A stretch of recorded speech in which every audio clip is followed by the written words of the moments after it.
Hey Slingers, welcome to another week of the Word Slinger podcast. I'm so glad you could swing by. Now, I am chatting with author Marina Reed. We're going to be chatting about writing away the apathy, something that I think is pretty appropriate in our current political climate. So stick around for that, and I'll see you on the other side of the intro. It's the Word Slinger Podcast, where story matters. Build your brand, write your book, redefine who you are. It's all about the story here. What's yours? Now, here's the guy who invented pants optional, Kevin Tomlinson, the Word Slinger. Word Slinger. Well, I am Kevin Tomlinson, the Word Slinger. That means you're in the right place. I knew we'd find each other eventually. I just want to open up by saying this is not a political episode.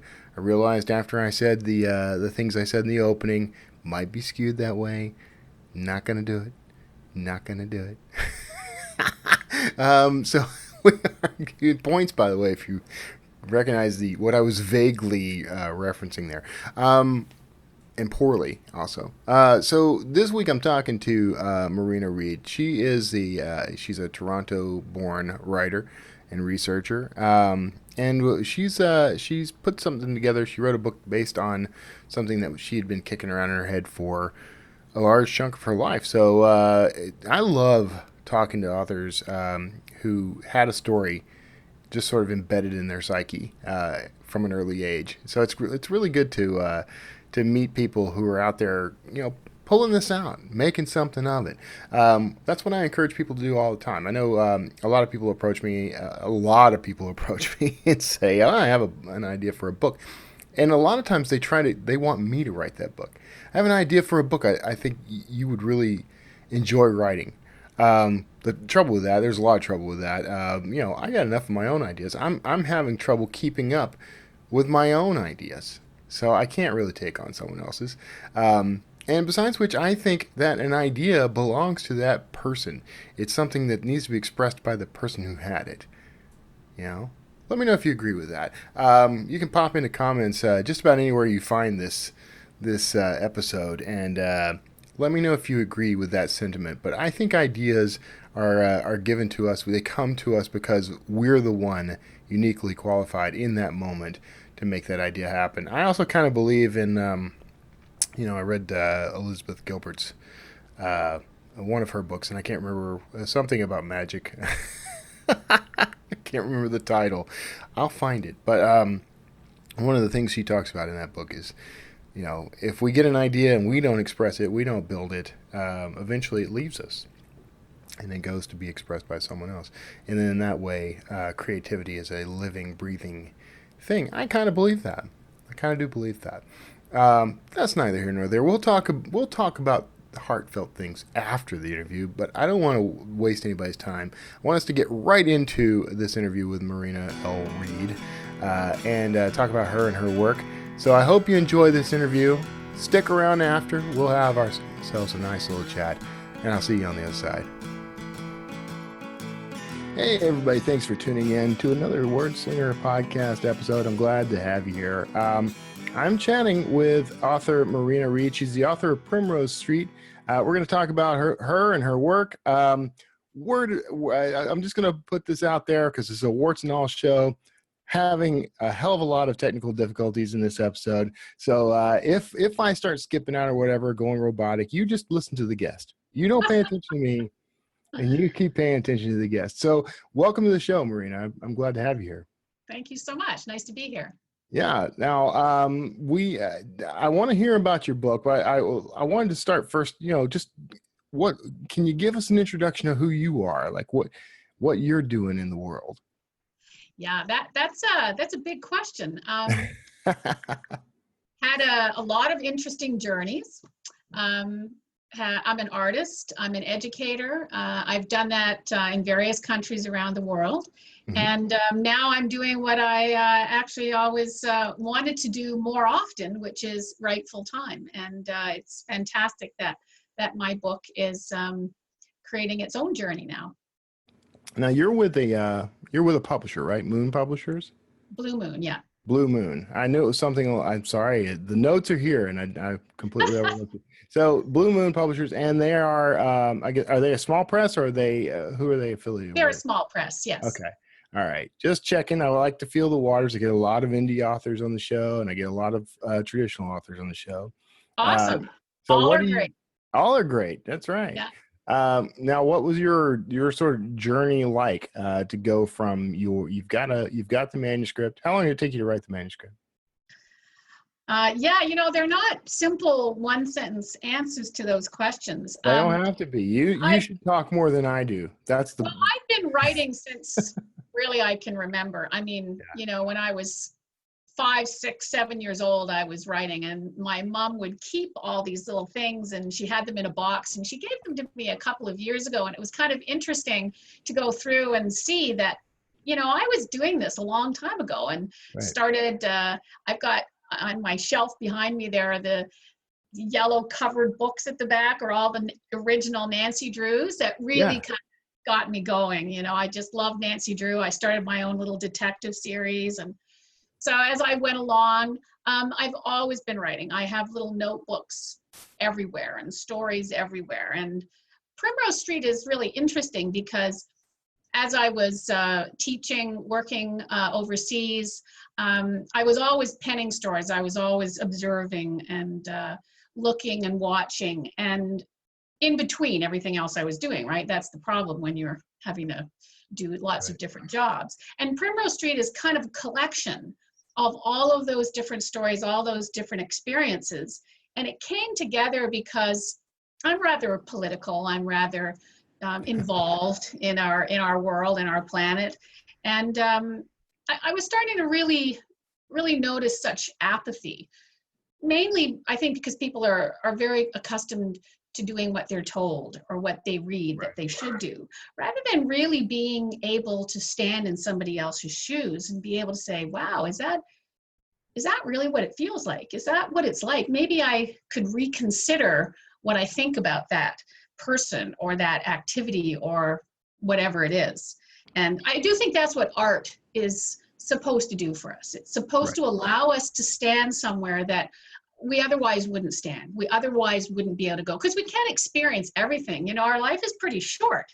Right. So we depend on artists to be able to take us to these places, and not just places as in a location, but places inside ourselves or the way others look at things. And that's what Primrose Street, came to be. Right. How would you classify the story? Is it literary fiction, or how do you categorize it? Cross-genre fiction. Okay. I think that's probably the best way to put it in a slot. Although, round peg, square hole. I'm not a real fan of slotting something like that because it can fit into a lot of genres, right? That's the thing with Primrose, right? Yeah. It's just, I hear you. I feel you. It's just, people go looking for books in a particular genre. So, true. And the up women's market, women are great readers, right? So definitely, it's a women's fiction piece. It's LGBTQ would be really honored by what I've done here, because that's a very big part of it, is to try to help bring some real relevance and some meat in a gentle way. Although there's some very dark places in Primrose Street, and that's why it's called Primrose Street, because if you share a wall with somebody or a driveway or a field, then you've got a Primrose Street. You have neighbors. Do you really know who they are? Yeah. Isn't that interesting, though? These days, we tend not to know our neighbors. We had a circumstance here a couple of weeks ago where the power was out for the evening due to some thunderstorms that didn't even touch us, thankfully. But it was the first time we'd met any of our neighbors because we're all outside trying to stay cool. Yeah, that's cool, eh? Diversity and disaster and calamity brings us together. Yeah. So you're exploring some interesting themes in the book then. And is it a vignette or a series of vignettes, or is there a through line story? It started as vignettes, but it grew into very much like a Maeve Binchy novel, and I'm a serious Maeve Binchy fan. Yeah. Rest her soul, you know, a wonderful, fantastic, interesting writer, where she would have, you know, you'd get to know a character, and then you get to know another character, and then you'd see these threads that were actually connecting Right. them all. And very much that's what Primrose Street is like, although in a smaller sort of setting, right? They're all on that street together. Mhm. Right. I love stories like that. Those sort of Yes. complex, Yeah, interwoven. very much. Very, very interwoven. So yeah, for sure. How do you plot something like that? Are you a plotter or are you a pantser? It's definitely a plot. I mean, it Okay. does sort of have its arc. It does have a very, you know, I'm not going to give away the farm here, but it Right. does have an ending that I hope will generate thought. Like, it's not a, that's the end and that's it. It's, Hmm. okay, what do you think now? How are you feeling about some of these people now that you maybe thought of a certain way at the beginning when you started reading, but now that you've gone inside their homes and actually felt what they were feeling and heard why they made choices that they did. And I think that's what we don't get. We don't get Right. to hear why people make the choices that they do. We jump to conclusions and we're very quick to judge rather than waiting and hearing what was their reason, what was going on for them. So when you get to the end of Primrose Street, it'll be a lovely conversation to find out if people have changed their minds a little bit. Right. Yeah, that's interesting. And I think now at its heart, you know, stories are about characters changing from beginning to Right. end. And I think we are most interested in seeing that change happen. So it's Mhm. always interesting to me. This idea is intriguing just because we can start with one completely different interpretation of a character as seen through the eyes of other characters, Right. and they get to know them. That's the kind of thing you want to you want to see happen out here in the three-dimensional world.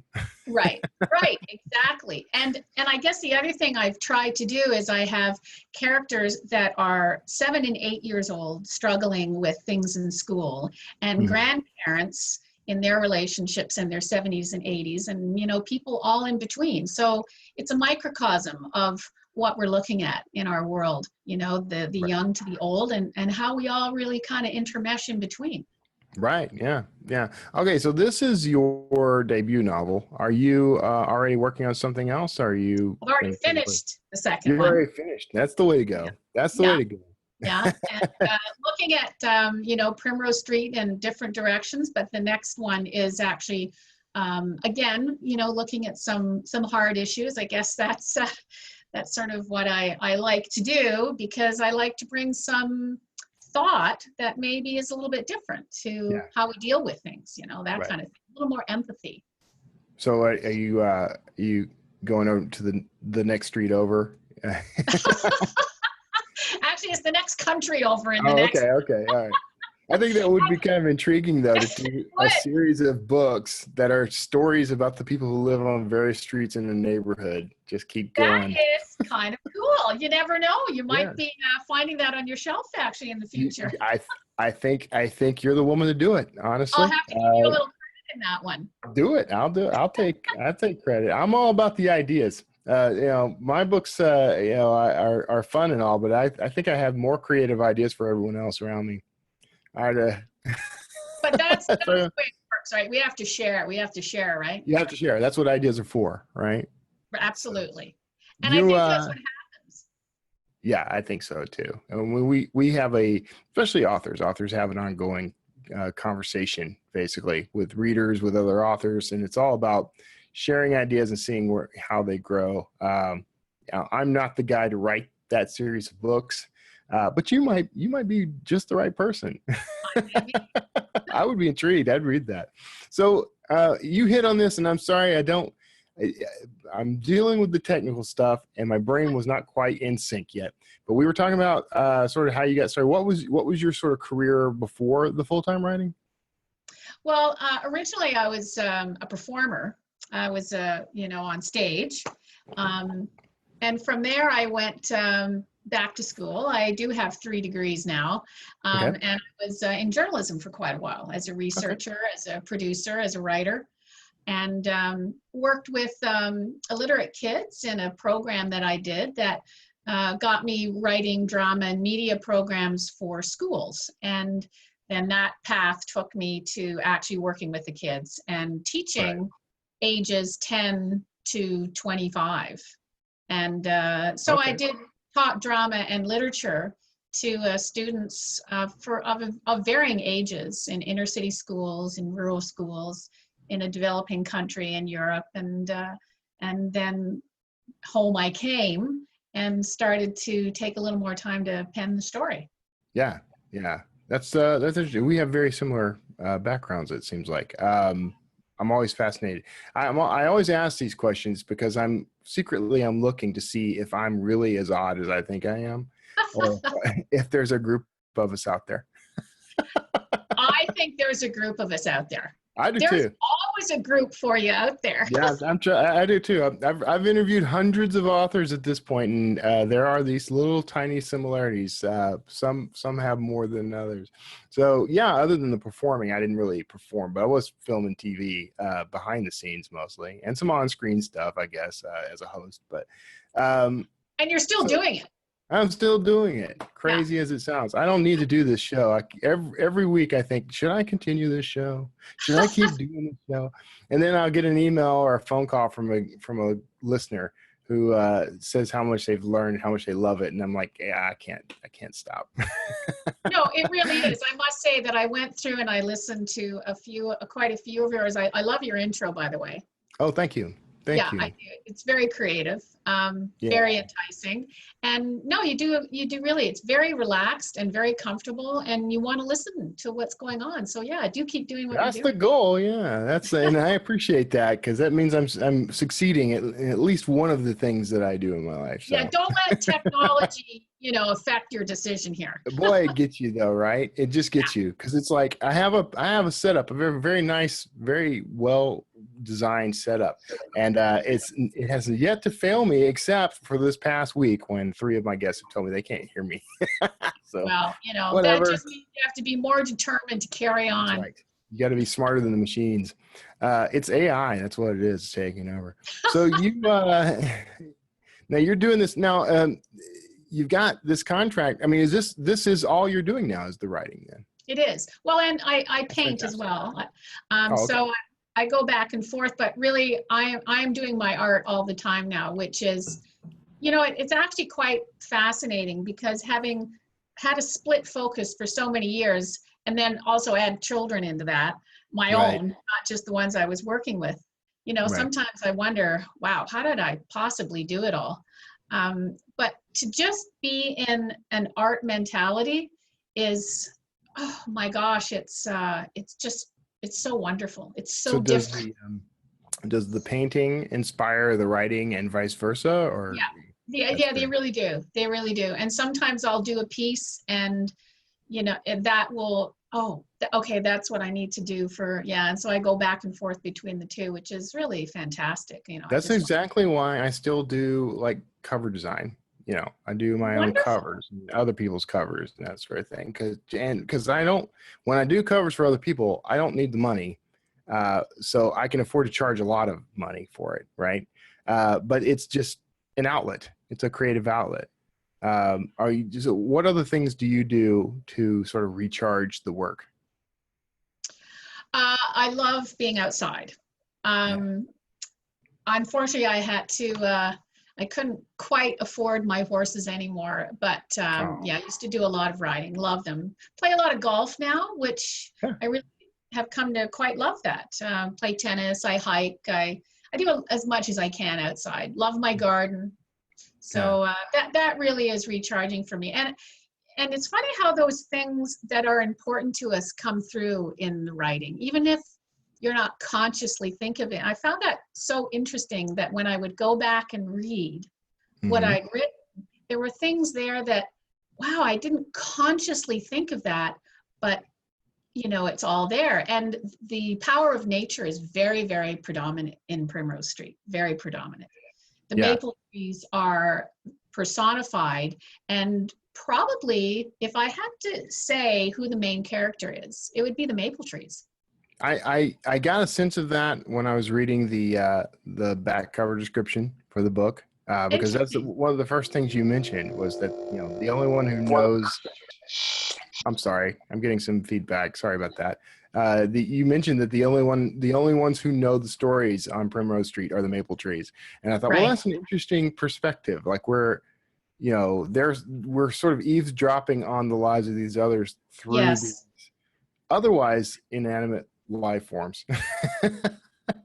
Yeah, but you know, are they really? I mean, that's a whole other conversation. True, and that's a very interesting word that you use, the eavesdropping, because I think that, well, I just know that in my life, when something has happened, and the most recent one, number of 4 years ago, is when my husband died very suddenly.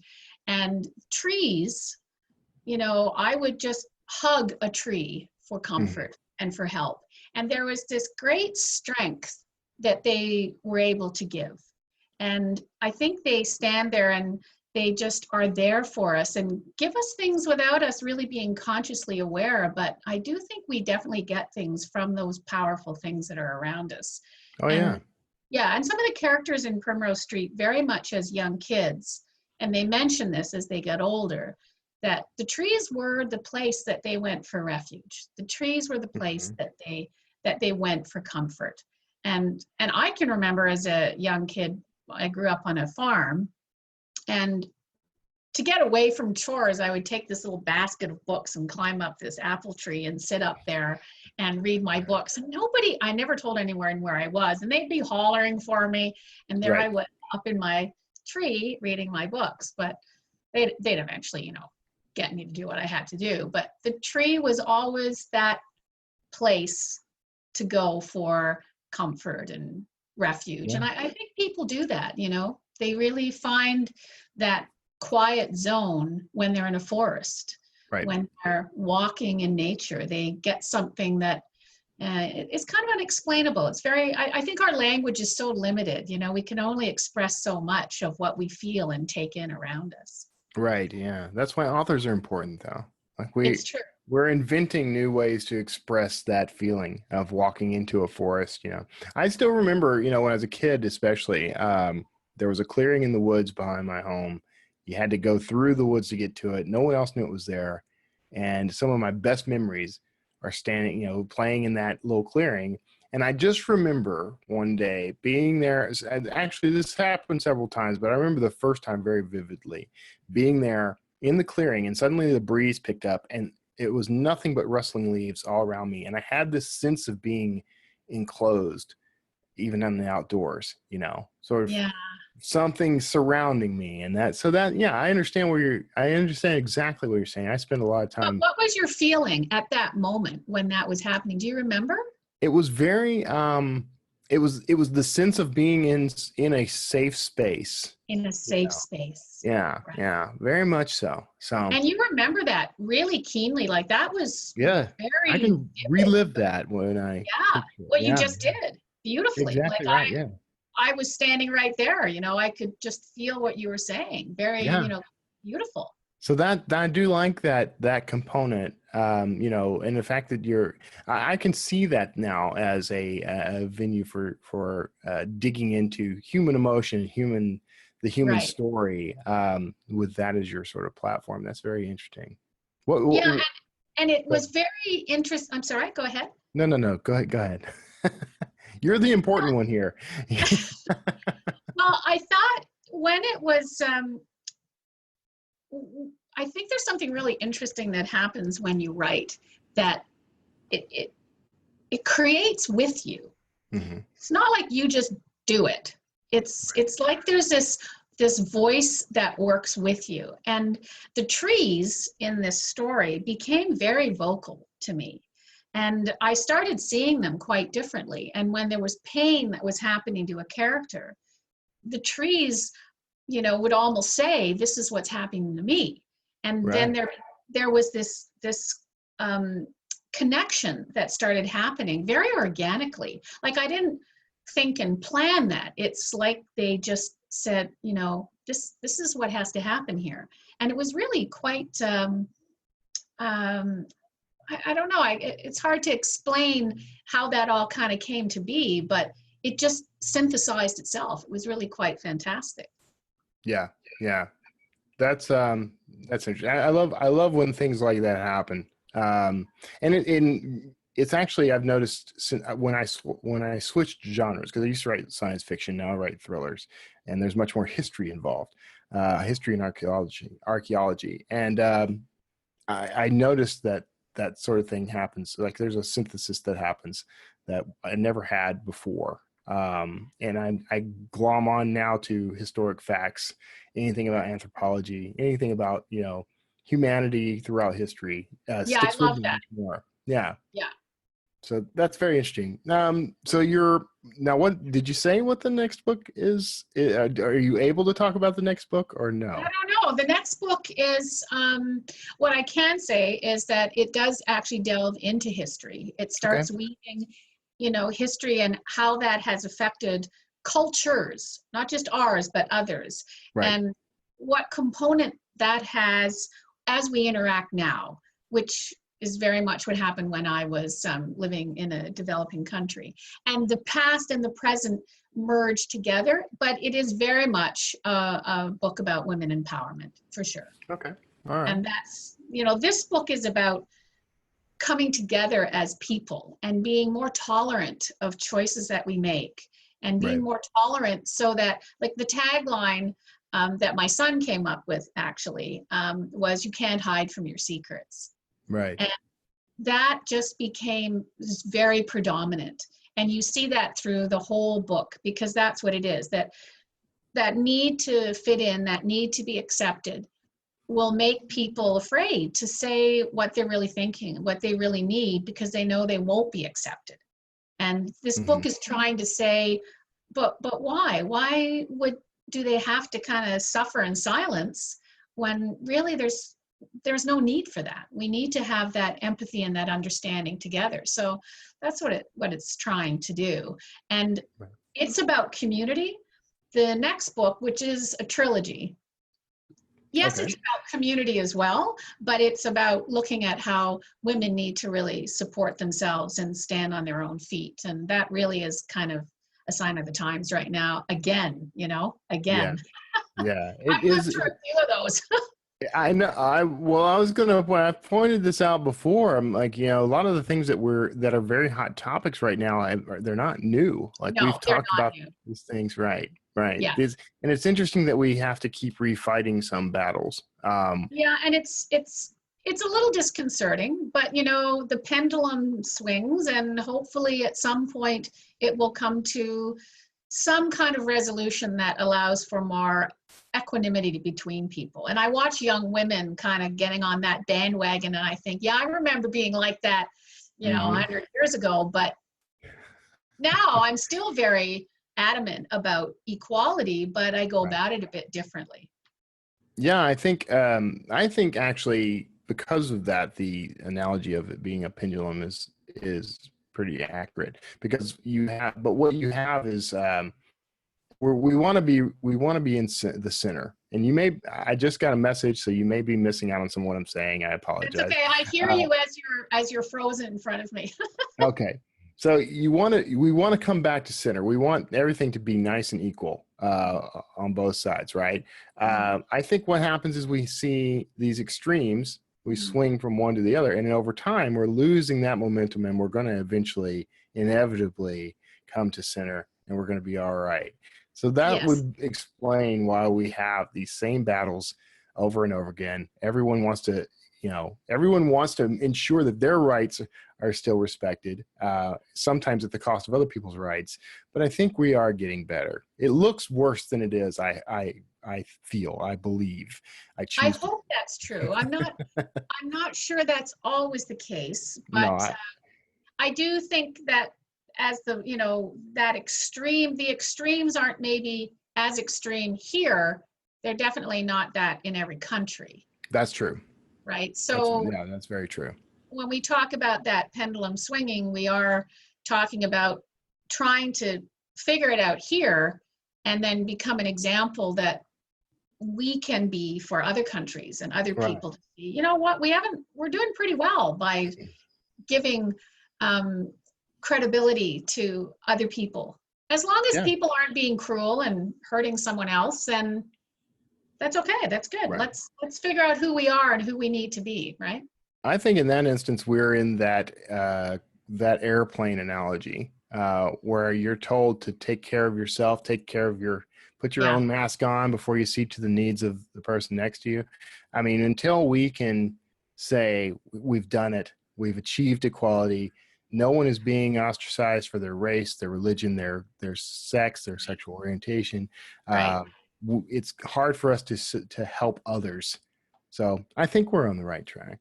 And I actually, wanna be- everything you just said, that's Primrose Street. There you go. There you Everything go. We you brought just it back said. around. There you go. That's the entire thing that I'm trying. It's, you know, it's a big message in a small book Yeah. that generates a lot of discussion. And that's what I'm really hoping for, is that it will generate discussion. And it's not a matter of saying this is the way it should be and that's the way it should be. It's a matter of saying, have you considered this is how that person might be feeling? I mean, it's not maybe exactly the way you thought it was all by yourself. Right. That if you really listen to the person that's going through the experience, it's a little different than you might have thought. And that's what Primrose Street is trying to do. Yeah. I like it. I mean, that's what I think every author secretly hopes their book has the power to wake people up, change the way they think. Maybe some don't. Maybe some are just thinking, I just want to write my books and make my that's money. true. Maybe. I mean, Ayn Rand, who, when you were talking about, you know, on the airplane that we're all looking after ourselves, of course, Atlas Shrugged, that book she wrote so long ago now, was about that. It was about being selfish, but it wasn't a bad kind of selfish. Right. And so I think we're coming to realize that we do have to look after ourselves, but in a good way that allows us to then be there for others. Right. And that's what hopefully, you know, we're coming to. Right. Yeah. I was just thinking about what you were saying as, you know, as a wordsmith or someone who works with words. And I do find sometimes that language can get us into a lot of trouble because someone will have a definition of a word and it's not the way you're using it. And oh my gosh, it can be, you know, a real kerfuffle. But I had a walk with this wonderful young man from Japan, a friend of my son's. And we were talking about language. And of course, his language is quite different from ours. And he said, you know, when we talk about a word like the word love, we don't say to someone, we love you. We think of a collection of ideas that bring that emotion to that person. And we talked about that for quite a while, and it had a really marked effect on me because it made me start thinking, how would I describe that feeling in not just one word, but what is the image that I would bring? Would it be, you know, mist over a lake? Would it be the way raindrops sit on the grass or the leaves? What is it that I can think of that brings that feeling to someone else rather than one word? And that really changed how I started using words, actually. Right. Yeah, no, that's very interesting. And I lately have been studying something, not studying Arabic, but studying something that was about Arabic and how almost every word in Arabic has multiple meanings and nuances, and context determines some of it, but its relationship with the words around it helps to determine some of its meaning. So that sounds very similar. It sounds like, you know, you're bringing in these abstract concepts and using their descriptions to convey what you actually feel about somebody. Right. And our language is, you know, sort of a mishmash of Latin and German and French and a whole, you know, but it's very literal and it's very thin in that sense. You know, we don't have, like you were saying, in Arabic or in Japanese, we don't have that expanse of concept when we talk. And so it can get a little tricky, but on the other hand, makes it quite fascinating to try to weave it into something that creates magic, right? Right. Yeah. Yeah. It's the most flexible tool there is. It's the What a great, yeah. that's a huge task for you, learning Arabic. My gosh. I'm not learning Arabic. I'm learning about Arabic. I tried Oh, to, I that'll want to, be but next I do though. want, yeah, that'll be next because that's sort of where this is going, you know. And we are, as writers, we love language, and we're always looking for new ways to express ideas. And this Mhm. concept,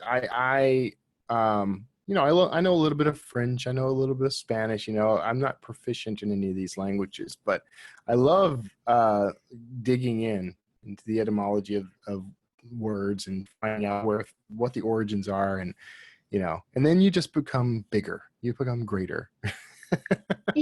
Absolutely. I love that too. I think when you explore languages, you're exploring people and cultures, and you're able to look at things just a little differently. Right. And yeah, wow. Sometimes I think there's just not enough time to do all the things that I want to do. Oh, I know.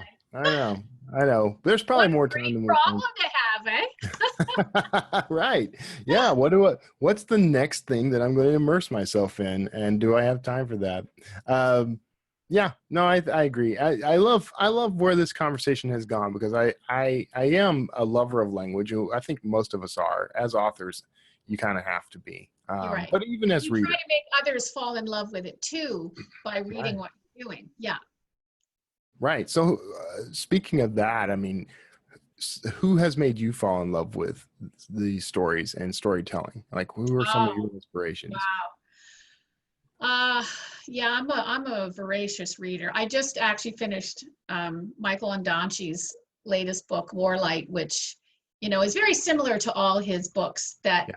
I don't know, he casts a real spell. He has a way of turning a phrase. He loves writing around the Second World War, Mhm. but just magic. Like you become lost in what he's doing and his characters, and you really have to think about it after it. Like you don't finish that book and you're done. You close the book and you move on. Right. Right. Um, I found that Michael Fink, who wrote Stranger in the Woods, Right. it's actually a true story. Hmm.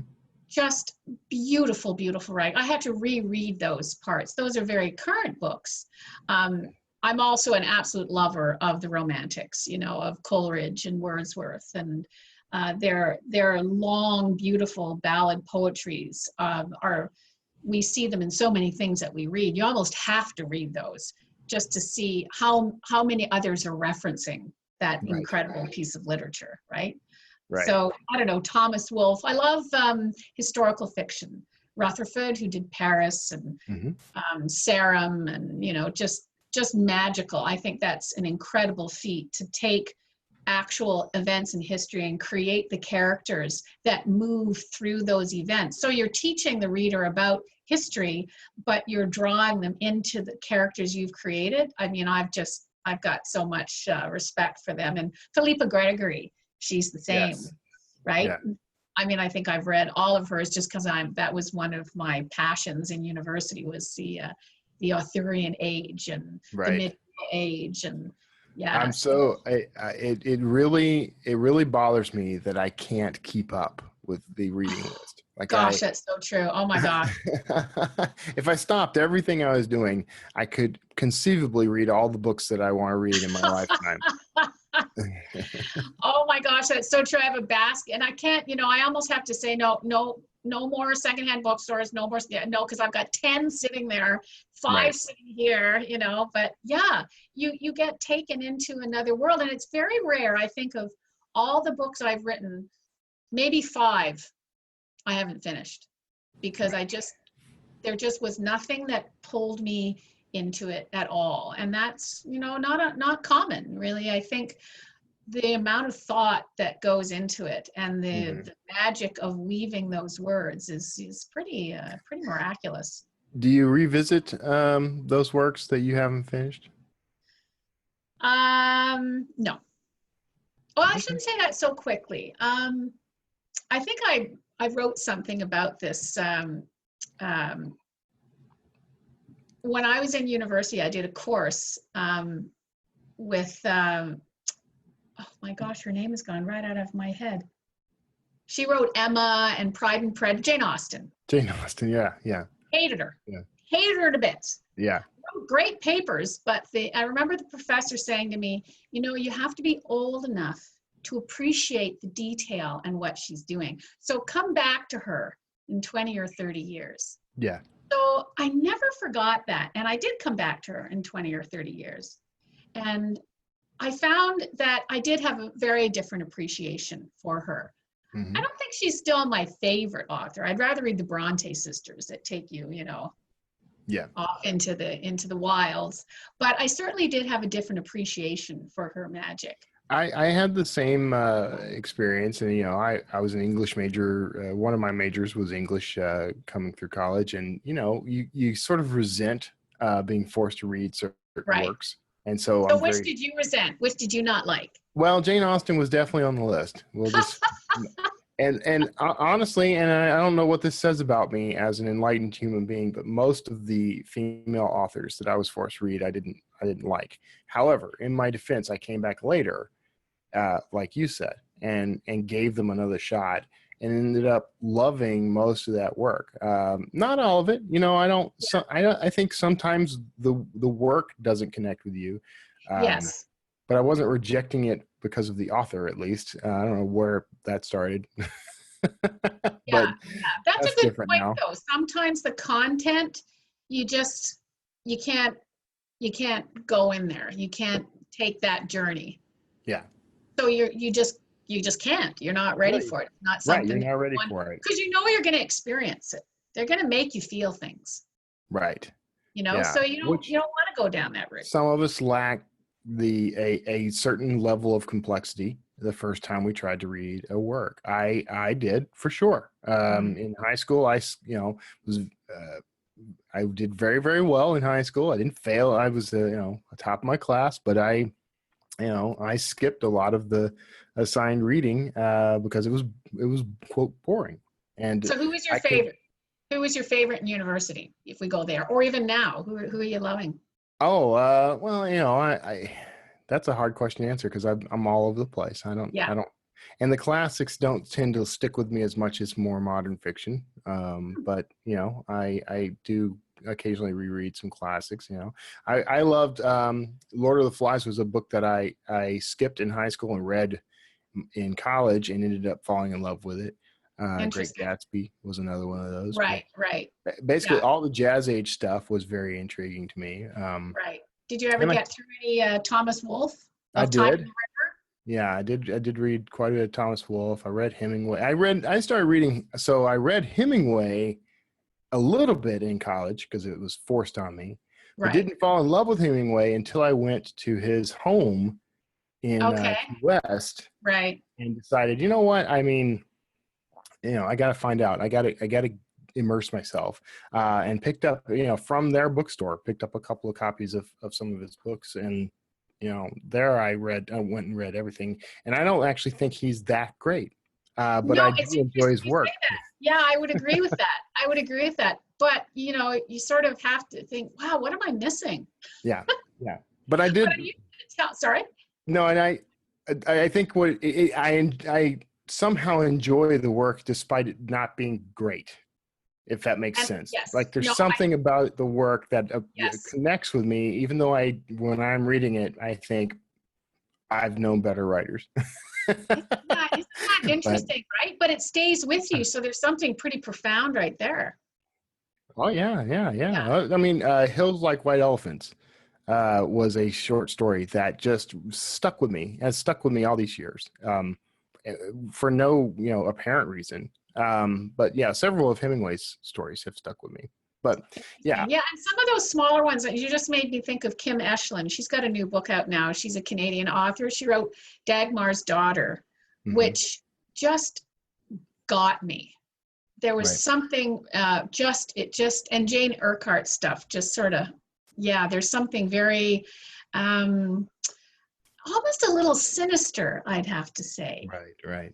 But kind of cloaked in beauty. It's really, quite gripping like that. And I used to tell my students, especially in grade 10, 11, and 12, but younger too, don't just stick with that genre that you like. Right. Reach out. Force yourself to read Yeah. something that you'd never pick up, because it's going to expand you, and maybe you're going to find something that otherwise, you wouldn't. So then I have to take my own advice, right?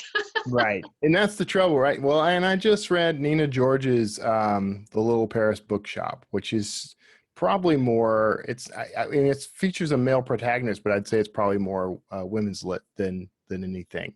It's a romantic sort of story, a journey of discovery and growth. And, and I actually Did just you like really that? enjoyed it. I did. Yeah. What was it called? It's called The Little Paris Bookshop. Nina Yes, I've George. seen that. Yeah. It wasn't the typical kind of book I would have picked up, really. I end up reading a lot of nonfiction, frankly, now, as Yeah. more as research, but, I'm making myself come back to fiction because A, it was my first love, and B, you got to feed that machine too. You have to work that muscle Absolutely. too. Yeah. Did you read Stranger in the Woods, The Last Hermit? I did. Yeah. Yeah. Yeah. And that was Just fabulous. yeah, that was really good. I mean, and it's one of those, I'll probably reread that sometime in the near future. You But forgot you were reading nonfiction. yeah, It yeah. was brilliantly written. Yeah. Yeah. Just brilliantly. It was I bought it engrossing. for my son for Christmas, and then said, I read this in a day before I gave it to you. Right. But And yeah, I love stumbling across books like that where yeah. I started reading it in the bookstore and only bought it because I felt guilty for having, read the whole book in the bookstore. I love hearing you say that, because I've done exactly the same thing. I've done exactly the same. Yeah. Well, we're at time. Oddly enough, that's snuck up on us. But I appreciate you taking the time to chat with me. Where can people find you and Primrose Street and the rest of your stuff online? Okay, so my website is marinalreed.com. So that would be great to go there. You can subscribe to my newsletter, things that I'm doing. And there's a link to Amazon and Indie, because it is there for pre-sale right now. So if you just put in Primrose Street on Amazon, it'll pop up and away you go. I got the ARC in an email, actually, from your publicist this morning. So yeah, you wouldn't have been able to read too much. yeah. I didn't get a chance to read it yet, but I will. Sounds like my kind of story. I think I'll probably enjoy it. But well, then send me an email. There's an email on my website, and I'd love your thoughts. It's been great talking with you. I just loved it. Thank you so much. Oh no, I appreciate you taking the time and educating us on everything. I think this is gonna be a fun book to read. Yay. And what we're going to do now, of course, everybody within the sound of my voice, looking at me on your tiny little screens, or however you consume the Word Slinger podcast, right now, you're hearing the groovy theme music.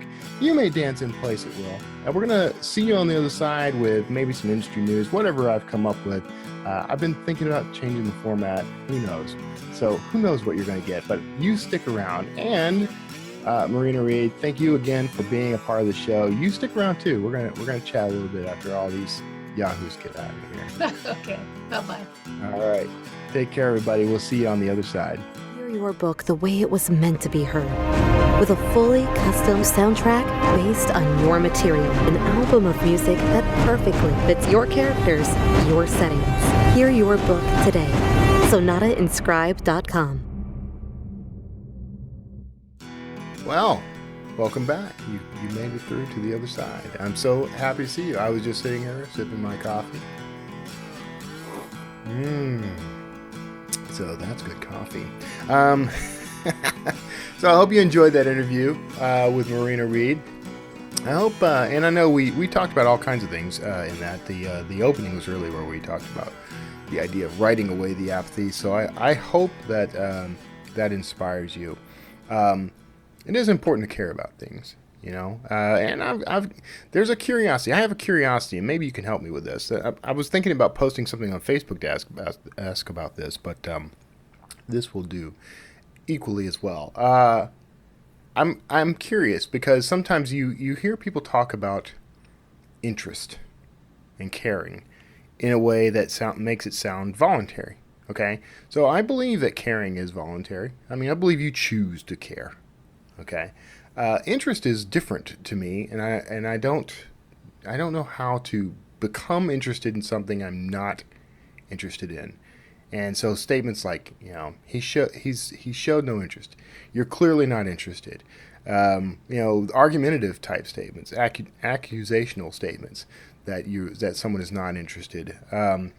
Implying that they should be. You should be interested, as if interest is a choice. Is interest a choice? That's the question I pose to you, dear listener and viewer. Is interest something we choose, or is it something that sort of comes from the ether, like good ideas? I mean, do we? I don't know, because I think you can also craft good ideas.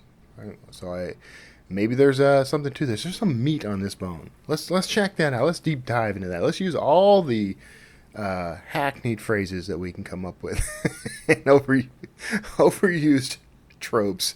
But yeah, I am interested in that. So if you have an opinion on that, let me know. And by the way, you can pop in if you follow me on Facebook, follow me on Twitter. Come on over to the website. That is, pardon me. Sorry for that. Had to clear the throat there.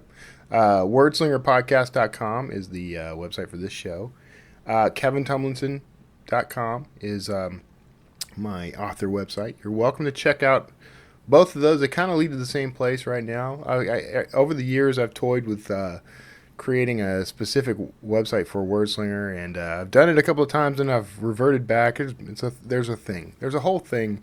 But I kind of like that, the show is so intimately tied to me as the author. I got some other stuff, by the way, coming up. That was my phone. I forgot to put it on a soft surface. I got some other things that I'm working on, content-wise. They're taking some time. They're going to take time. I decided purposefully to take my time with this content, to give it high production value, to trying to settle the phone issue here, to make it something that appealed to. I'm not aiming at authors with this stuff. I'm aiming at readers with this, but you may be well interested in this as well. And that's essentially what I'm doing. I'm going to create content around the types of material that I find when I'm researching a book, or the things that the topics and things that have interested me enough that I might include them in a book. Either I've already included it or I plan to include it, things like that. So I'm writing some essays. I'm going to create a podcast around this. It's going to have some high production value. At least that's the plan so far. I've written 3 or 4 episodes of this thing so far. I need to sit down and really figure out. I've thrown some numbers around to a few people who know about this project, and they're just arbitrary numbers right now. But what I need to do is sit down, do some actual planning, and which I've done a little. I've done quite a bit, actually. But I need to actually just break it all down. Here's a timeline. Here's a schedule for the whole thing. Goals, benchmarks, that sort of thing. When am I going to do this? When am I going to do that? Travel messes with that stuff. But I think this all comes back. This all circles around. This is all connected. We got Marina Reed here, who crafted a story, and one of her motivations, as she put it, was that she wanted to, overcome apathy. She wanted to write a story about, something she cares about and about people who care, that kind of thing. She created art in order to overcome apathy. I think that as authors, that's our job. I was recently on a podcast, the Smarty Pants marketing podcast, I believe, Chris Symes podcast, and I was asked, what do I think the trend is? What do I think the sort of forward momentum, positive trend for marketing is for independent authors? And my answer was, in general, that I believe content marketing is that trend. And this is not new. This is something that's been around for a while. But if you are an independent author in particular, but any sort of creator, any sort of artist, you make videos, you're a traditional author, you are a painter, I think that the key to success is going to be crafting content that relates to your work. So, and that's where you put your time, your energy, and even your money. Because right now, in my community, in my circle of indie authors and self-published authors, the tendency is to focus on things like ad campaigns, Facebook ads, Amazon marketing services, sometimes something like a Google ad or something along those lines, BookBubs, and these are pay-to-play kind of services. You know, you're gonna spend money to get so many eyes on your work. They're effective. Facebook advertising in and of itself is pretty effective. It's very targeted, which is very helpful and handy. Amazon ads are also pretty effective. There are people like Mark Dawson's self-publishing formula. You know, all about all the ways you can market yourself as an author. He has his Facebook ads for authors course. He's also got some other content around other services and other approaches. Brian Meeks, who's been on the show a couple of times, he's got his Amazon ads for authors or something along those lines. What you've got is with this advertising stuff is one tool that gets all the attention. People get stressed about it. I get stressed about it. You know, I'm a marketing guy. I do marketing for Draft to Digital. Advertising is one way to get your message out there. It's not the only way. It's not even necessarily the most effective way or the most cost efficient way. If you can get a good ROI, return on investment, if you can get a good return for the dollars you spend, then that's fantastic. If you're not getting that good return, it's almost always a matter of having to drill down on data. Well, there's a problem with that in that not everybody is very skilled at the data, doesn't click with it. Some people get very stressed out about it. I'm one of those people.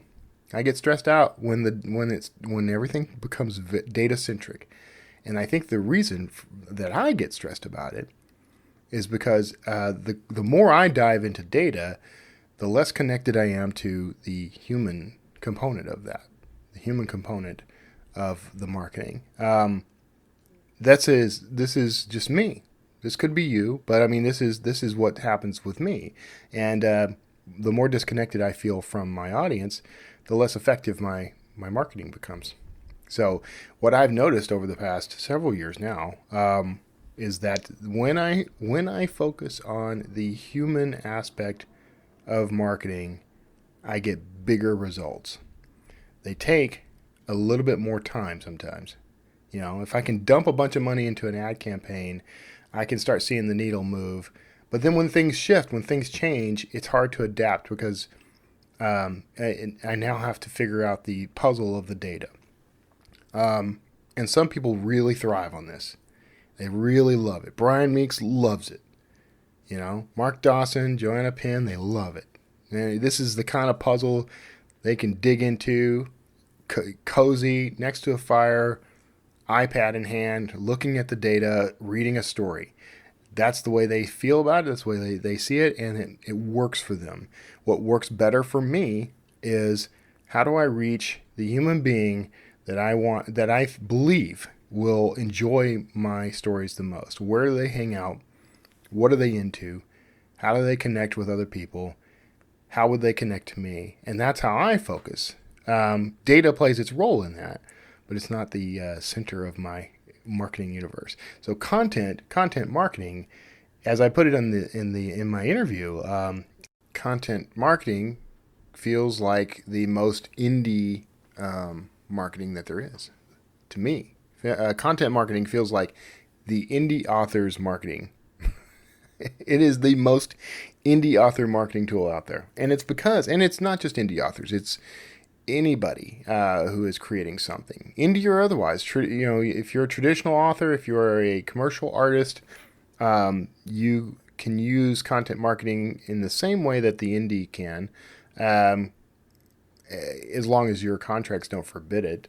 You know, as long as you're not locked into something, which is, a whole other conversation we can have. But as an indie creator of any kind, authors. I love the way Joanna Penn put it. We were at NINC. Joanna Penn did a presentation. She mentioned creative content marketing as a strategy, as a marketing tool. And as she put it, we have this proclivity to create anyway. We are content creators. It's what we do. It's why we are doing this in the first place. I'm a content creator, which is why I write books, which is why I write blog posts, which is why I do a podcast, which is why I do any of it. Because I'm driven to do it. And you're probably driven to do that stuff as well. And I think if we start focusing on, let's just pick one thing at a time. We don't have to go out and do all the things. That's where indies tend to get themselves in a lot of trouble. They get bogged down. They go out and they try to learn everything they can learn about all the ad platforms: Facebook, Amazon, Google, BookBub, whatever. You got to learn all those. Got to do all those. Got to manage all those. Got to track all those. That's where I think we fall to pieces. And the same thing about social media platforms. Got to be on all the social media platforms. Got to learn interest. Pinterest, Instagram. There should be a platform called Interest, damn it. And Facebook, Twitter, et cetera, et cetera. We got to know all of it, right? That's the way we start to feel. Now that we know, we've been told that's not true. We know that we should focus on the thing that's giving us the biggest results. I happen to do better with engagement on Facebook than I do any other social platform. So a lot of my engagement's on Facebook, and most of it has nothing at all to do with writing and publishing. Most of it is just me being me with a whole bunch of yous being you. And we hang out and we chat and we laugh. But, it's interesting to see how that goes. Now, maybe Facebook isn't actually my tool for marketing. That content maybe isn't pushing sales. So I do need to consider that. Just because something's possibly fun or easy, although Facebook is becoming less fun and a lot less easy, doesn't mean that it's a good resource or a good tool for promoting yourself and your work. So you got to look at that as well. Content marketing to me is a perfect tool because I'm going to go out and I'm going to create this stuff anyway. There's a real good chance of it. So let's say that I go out and I create a bunch of blog posts, I create a bunch of videos, I create a bunch of podcasts. If I can tie that in with the things that are similar to, connected to, my work, my books, then I think I've got a better chance of connecting with the right audience. And that's what I think we should be focusing on. I have an author-based podcast but I don't produce a lot of author-based product anymore. However, I am the director of marketing for Draft Digital, so the podcast plays into that. So I'm talking to the audience that I need to be connected with in order to be useful to them and provide them with something that I hope you find useful. And then I can say, Draft Digital helps make your life easier as an author. Draft Digital helps with your formatting, helps with your, distribution, helps with, we're introducing D2D print. By the way, if you're interested, D2D print, it's in beta. You can get it on the waiting list. If you go to draftedigital.com/print beta, then you'll be able to sign up and be on the waiting list for the beta test of that service, and it's going to be awesome. So that end of plug. But back to content marketing. So what I'm planning to do is create some content around the topics that I write about. So I write archaeological thrillers and others. I got some other books out there and some others on the bench that are not strictly speaking archaeological thrillers. Almost everything going forward is a thriller of some kind.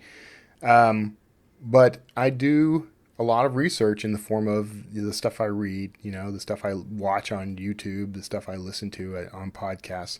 And so I'm going to start creating content based on that research. I'm going to start building content that relates to the subject matter of my books, so that I can connect with people who are interested in that same stuff. And then I can say, if you like this, I write thrillers. Here's where you can find my work. I write archaeological thrillers on topics like these. I write action adventure stories on topics like these. I deep dive into this stuff in fiction as well as nonfiction. And then I've got a qualified audience that already likes me, that likes my style, likes my tone, and might enjoy the novels. So that's the idea. That's what content marketing looks like for at least this indie author. And I'm going to be deep diving into this a little more in some future blog posts on Drafted Digital as well. So make sure you're checking that out.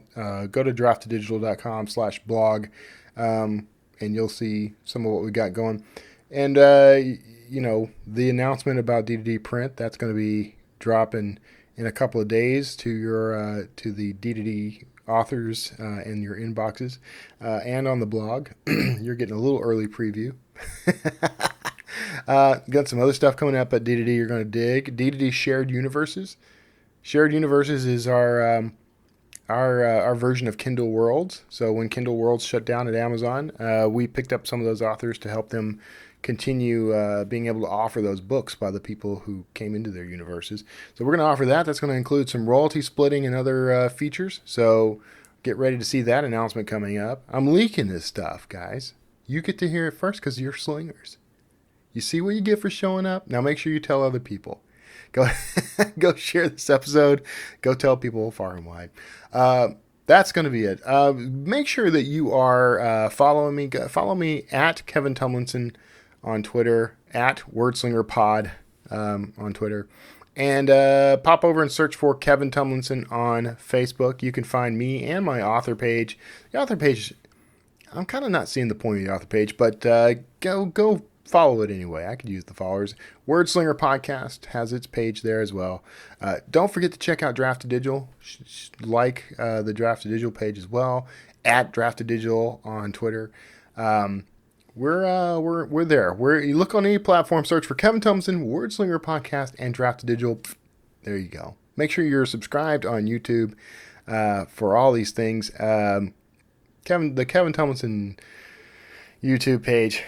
I keep saying I'm back. I'm going to do it, and I do like 2 episodes, and I fall out. But I gotta figure out the content, the Kevin Tumlinson content there. We'll figure it out. I'm working on it. But definitely follow Wordslinger Podcast so you can actually see these interviews. If you're not watching these on YouTube right now, you can pop over there to see what I look like, what the guest looks like, what the Wordslinger Podcast office space looks like, that sort of thing.